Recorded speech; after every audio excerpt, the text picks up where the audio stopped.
भाई हों तो ऐसे। एक मंज़र है दूर खां एयरबेस पर, जब ये मैं इसलिए कहता हूँ कि पाकिस्तानियों के दिल जो है वो हुकूमत हो, पाकिस्तान की फ़ौज हो, अवाम हो, ये ईरान के साथ धड़कते हैं। आज एक बड़ा खूबसूरत मंज़र एयरपोर्ट पर सामने आया जब शहबाज शरीफ वज़ीर-ए-आज़म पाकिस्तान ईरानी वफ़द को अलविदा कर रहे थे, तो वहाँ बड़े रिक्कत में मनाज़र थे। ईरानियों के हौसले बुलंद हैं और वो पाकिस्तान का शुक्रिया अदा करते हुए नज़र आते हैं।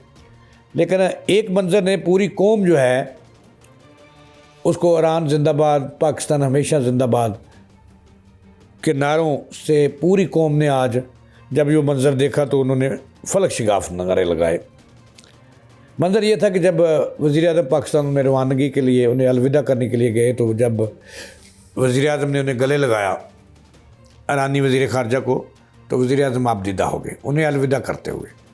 ये वो आंसू थे जो हकीकी ईरानियों से पाकिस्तान की मोहब्बत का सबूत है। और उसके जवाब में ईरानी दोनों जो बड़े थे वो भी आपदीदा हुए, यानी कि दोनों भाई एक दूसरे से बिछड़ते वक्त आपदीदा हो गए, आंखों में आंसू आ गए और दुखी लहजों के साथ एक दूसरे को रवाना किया। ये वो पाकिस्तान है जिसके दिल ईरान के साथ धड़कते हैं, दुनिया जो मर्जी कहे। आज जो वज़ीर-ए-आज़म की आंखों में जो आंसू है, शहबाज शरीफ की आंखों में, उसने सब कुछ बता दिया। मैं कहता हूं कि समझदारों के लिए निशानियां हैं, और ट्रंप को और उसके बगलगीर बच्चे को ये समझ आ जानी चाहिए कि पाकिस्तान किसके साथ खड़ा है।